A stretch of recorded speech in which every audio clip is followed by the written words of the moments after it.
या लिस्टमधील आपल्याला ट्रॅव्हल सपोर्ट करणाऱ्यांचे खूप खूप धन्यवाद. आशुतोष फडके यांनी एका वेळच्या पूर्ण ट्रिपचा ट्रॅव्हलिंग सपोर्ट केल्याबद्दल त्यांचे विशेष आभार. कन्स्ट्रक्शन अपडेट देण्यासाठी खडतर व दूरवरचा प्रवास करावा लागतो. या खडतर व दूरवरच्या प्रवासासाठी आपण ट्रॅव्हल सपोर्ट करणे इच्छुक असाल तर नक्कीच या स्कॅनरवर आपला अनमोल असा ट्रॅव्हल सपोर्ट पाठवू शकता.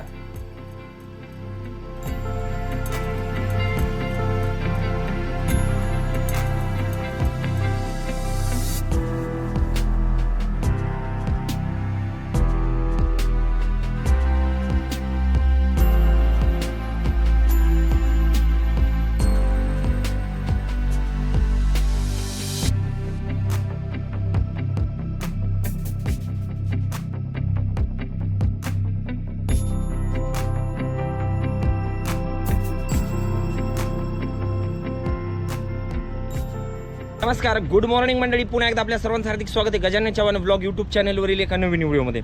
आज आपल्या रिक्वेस्टनुसार आपण आलेलो आहोत संत ज्ञानेश्वर महाराज हा जो पालखी मार्ग आहे 221 किलोमीटर लांबीचा, ज्याची आपण अपडेट आपल्या चॅनलवरती पाहिलेलीच आहे. नॅशनल हायवे 965 नंबरचा आहे. वायडनिंग जे आहे म्हणजेच 2 लेनवरून 4 लेनमध्ये वायडनिंग, त्याचबरोबर साईडने एक लेनला दोन्ही साईडने पालखी मार्ग निर्मिती, अशा पद्धतीने एकूण दिवे घाटपासून ते मोहोळ जो पंढरपूरच्या पुढे आपल्याला याचं जवळपास 221 किलोमीटर जे काम आहे हे आपण आपल्याला वारंवार आपल्या चॅनलवरती पाहायला मिळालेलं आहे. जवळजवळ तो मार्ग कंप्लीट झालेला आहे. काही ठिकाणी जो बायपास आहे, जसं की आता शेवटचा जो बायपास आहे तो म्हणजेच फलटणचा जो बायपास आहे तसंच काम सध्याच्याला बाकी आहे. अन्यथा हा पालखी मार्ग पूर्ण झालेला आहे.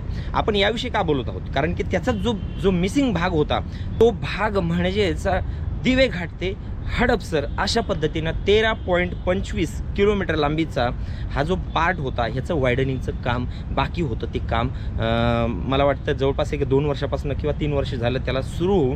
काम जवळजवळ 60 ते 65% पूर्ण झालेलं आहे. दिवे घाटातलं काम सध्याच्याला खूप काही वेगाने सुरू आहे. याच कामाची अपडेट आज आपल्या या चॅनलवरती घेऊन आलेलो. चला तर मग सुरुवात करू याच्या व्हिडिओला. चॅनल अद्याप जर सबस्क्राईब केलं नसेल सबस्क्राईब करा आणि व्हिडिओ संपूर्ण पहा. चांगला होणार आहे, इंटरेस्टिंग होणार आहे. त्यासाठी व्हिडिओला आत्ताच लाईक करायला विसरू नका. अशाच पद्धतीने ही जी रांग आहे डोंगर रांग, याच डोंगर रांगेतून दिवे घाट अशा पद्धतीनं पालख्या आणि वाहतूक पुढे घाटातून पुढे वरती सासवडच्या दिशेने पंढरपूरच्या दिशेने जात असताना आपल्याला पाहायला मिळते. हाच महामार्ग आपल्याला निर्मिती होताना म्हणजे याचं वायडनिंगचं काम आपल्याला पाहायला मिळत आहे. याच ठिकाणी वडकी नाला हे इथं आपण ड्रोनद्वारे पाहणार आहोत की इथंच पालखी मुक्कामाला सुद्धा थांबत असते.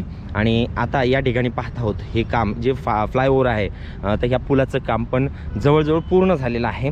परंतु वाहतूक ही सर्व्हिस रोडने आणि पालखी तसं तर पालखी मार्ग हे खालच्या बाजूनं सर्व्हिस रोडनं जाणार आहे. खालून सध्याच्याला ट्रॅफिक सुरू आहे हे आपण या ठिकाणी पाहू शकतो. आणि अशाच पद्धतीने दिवे घाटात ही ट्रॅफिक जात आहे. तर आता आपण स्टार्टिंग पॉईंट जो आहे किंवा एंड पॉईंट जो या प्रोजेक्टचा, तसं पाहता दिवे घाटापासून स्टार्ट आहे आणि इकडं पुणेला हडपसरच्या दिशेला एंड पॉईंट आहे. तिथून आपण काम पाहूया. तिथं एलिव्हेटेड ब्रिज होत आहे, एका पिलरवरती पूल होत आहेत, ते पण काम आपण या व्हिडिओमध्ये पाहणार आहोत. सुरुवात करूया तिथून. नॅशनल हायवे 965 संत ज्ञानेश्वर महाराज पालखी मार्ग 221 किलोमीटर लांबीचा या नॅशनल हायवेचे दिवे घाट ते पंढरपूर पर्यंत म्हणजेच मोहोळपर्यंत 4 लेनमध्ये वायडनिंग व दोन्ही बाजूने पालखी मार्गाचे काम जवळपास पूर्ण झाले आहे. मात्र दिवे घाट ते हडपसर पर्यंत 13.25 किलोमीटर लांबीच्या या नॅशनल हायवेला 2 लेनवरून 4 लेनमध्ये रोड विस्तार व दोन्ही बाजूने एक लेन पालखी मार्ग याचे काम 14 ऑक्टोबर 2024 ला सुरू झाले असून 14 ऑक्टोबर 2026 पर्यंत 2 वर्षात हे काम पूर्ण करण्याचे नियोजन आहे. R&C इन्फ्रा इंजिनियर्स कंपनीच्या अंतर्गत सुरू असलेले हे काम हॅम म्हणजेच हायब्रिड ॲन्युइटी मॉड्यूल पद्धतीने 327.19 करोड रुपयामध्ये होत आहे. पाहूया एप्रिल 2026च्या मध्यापर्यंत या प्रकल्पावरती किती टक्के काम झाले आहे. तर आपण काम उलट दिशेने म्हणजेच हडपसर ते दिवे घाट अशा पद्धतीने काम पाहणार आहोत.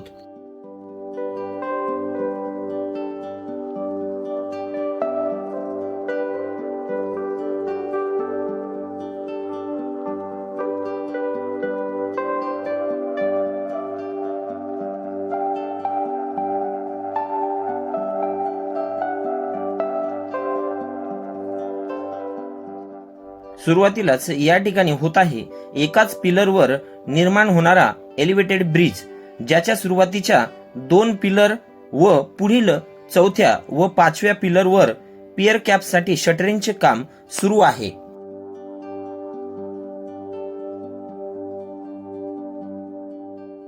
त्यानंतर पुढे 4 पिलरवर पियर कॅपचे काम पूर्ण झाले आहे.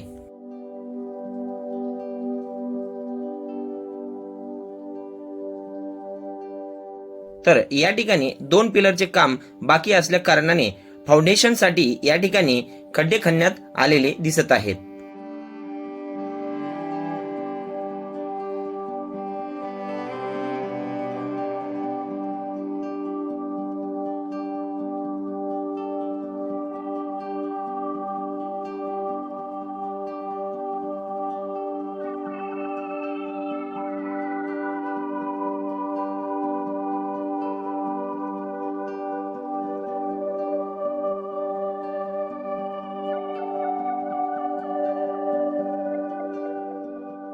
त्यानंतर इथून पुढे काही अंतर दोन्ही साइडला रोडवर्कचे काम व साइडने पालखी मार्गाचे काम पूर्ण झालेले दिसत आहे.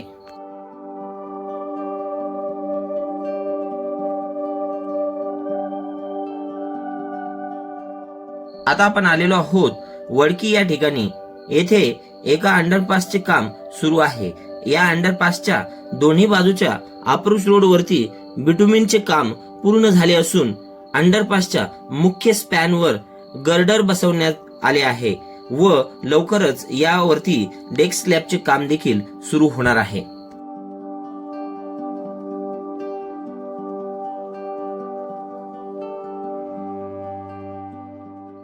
याच ठिकाणी श्री संत ज्ञानेश्वर महाराज यांची पालखी सकाळच्या 20व्यास थांबते.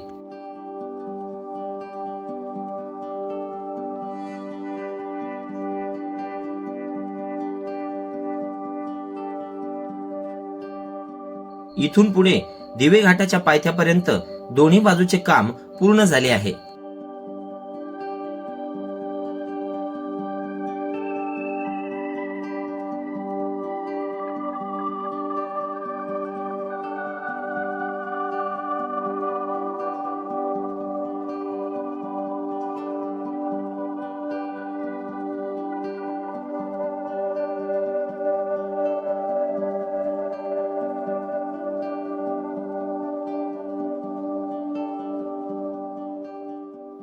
घाट चढाईच्या सुरुवातीलाच काही अंतर रोड विस्ताराचे काम पूर्ण झालेले दिसत आहे.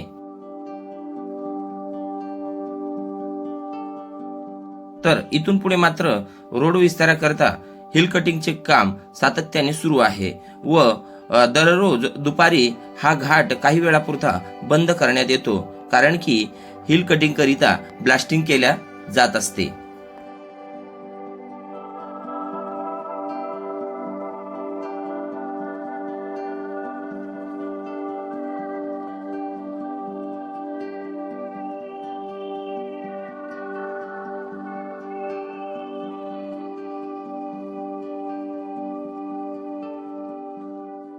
इथे मात्र उजव्या बाजूचे रोड विस्ताराचे काम पूर्ण झाले असून डाव्या साईडचे काम सध्याच्याला बाकी आहे.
आता आपण दिवे घाटाच्या माथ्यावरती आलेलो आहोत.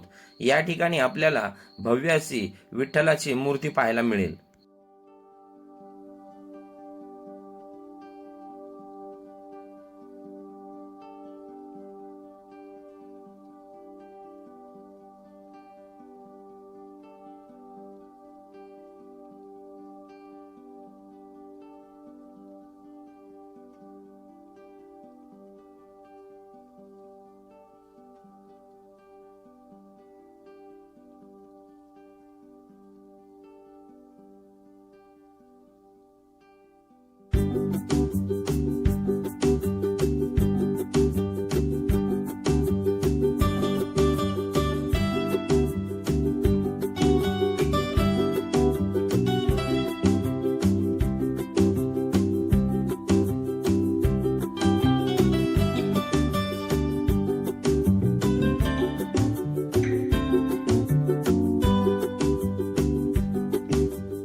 इथूनच म्हणजेच या विठ्ठल मूर्तीपासूनच 13.25 किलोमीटर लांबीच्या या प्रोजेक्टला सुरुवात होते.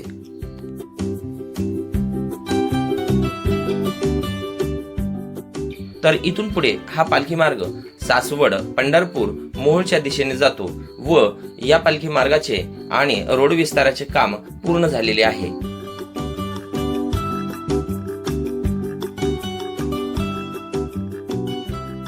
तर एकंदरीत मंडळी पाठीमागे आपण पाहत आहोत की या दिवे घाटाचा जो म्हणजे एंड पॉईंट आहे किंवा या घाटाच्या वरचा जो स्टार्टिंग पॉईंट आहे, म्हणजे घाट आपण सैर करून पालखी ज्यावेळेस पाठीमागे या बाजूला आपण जे विठ्ठल मूर्ती पाहिलेली आहे तिथे येऊन हा घाट समाप्त होतो, घाट चढाईचा शेवट होतो आणि याच ठिकाणावरून या प्रोजेक्टला सुरुवात झालेली आहे.